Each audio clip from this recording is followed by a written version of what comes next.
From Caring Medical Center, I'm happy to welcome our next guest to the show this morning, Dr. Timothy Special, a prolotherapist at Caring Medical Center. Good morning. Morning, Carly. Welcome Thanks back. for having me here. This morning we're talking about rotator cuff injuries, and it was funny. I was, who gets rotator? And you said anyone from sports injuries. We were talking about my mother-in-law as a hairdresser. Absolutely. I know she's kind of had some issues. Sure.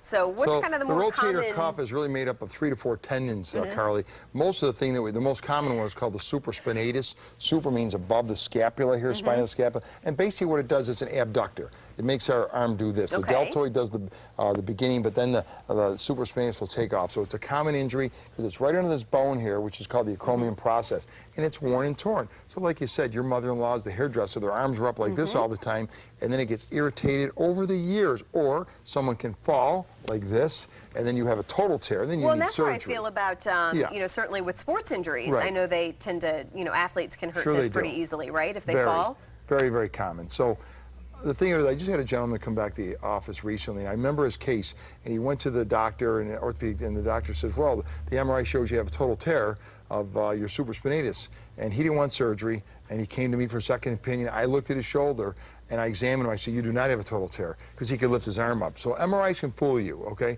And MRIs are also not functional. They're static, okay? They're beautiful. They have a place. The radiologists are gifted. But we also have musculoskeletal ultrasound in our office at Caring Medical, so we can do real time. We can actually watch the supraspinatus muscle actually move, and then we can inject it under ultrasound, which is really a cool thing. Yeah. So we get a little more feedback. Well, and give us some feedback on prolotherapy. And I know you've been able to tell us about some great success stories, but how do you boil it down to the everyday person to where they understand what prolotherapy is and this option before surgery? Very, very simple, okay? Most of our bodies, if you looked at a tendon under a microscope, or even these are little tendons here that we see here, ligaments, they're white. They don't have good blood supply, so they get injured, and they may not heal properly. Many people have incomplete healing. They're just okay. I have a good picture that I show my patients. It's a glass half full. They're not quite right. They're okay. Or they could be very, very severe. So prolotherapy stimulates healing.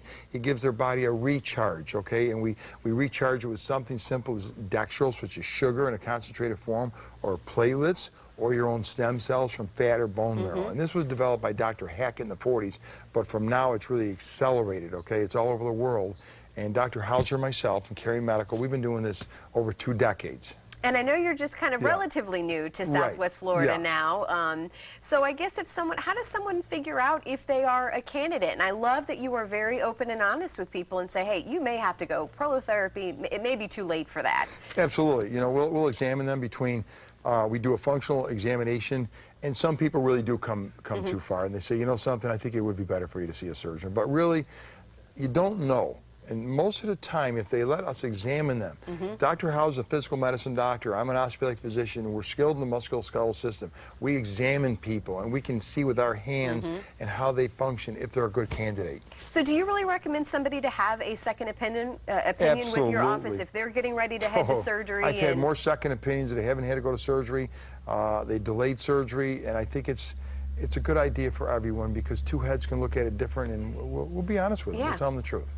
Well, and I know you're going to do that as well at the seminar coming up in January. Tell people what you're wanting. What's your goal, you and Dr. Hauser, with inviting people out, and what do you like to do at these seminars? Well, on January 14th at Candlewood Suites, we're teachers by heart.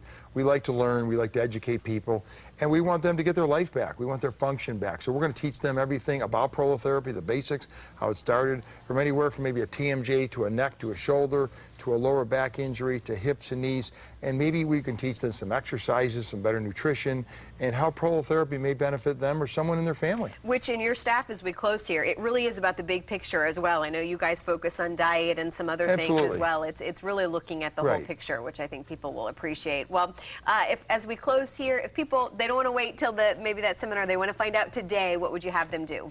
I go to our website, Carly, caringmedical.com. There's great information about almost every possible injury. There's a lot of research there, and then they can check it out, they can research it, and call our staff. We've got a great staff. I know you do. Dr. Special, thank you so much for being here this morning. We love when you're on. We look forward to having you back.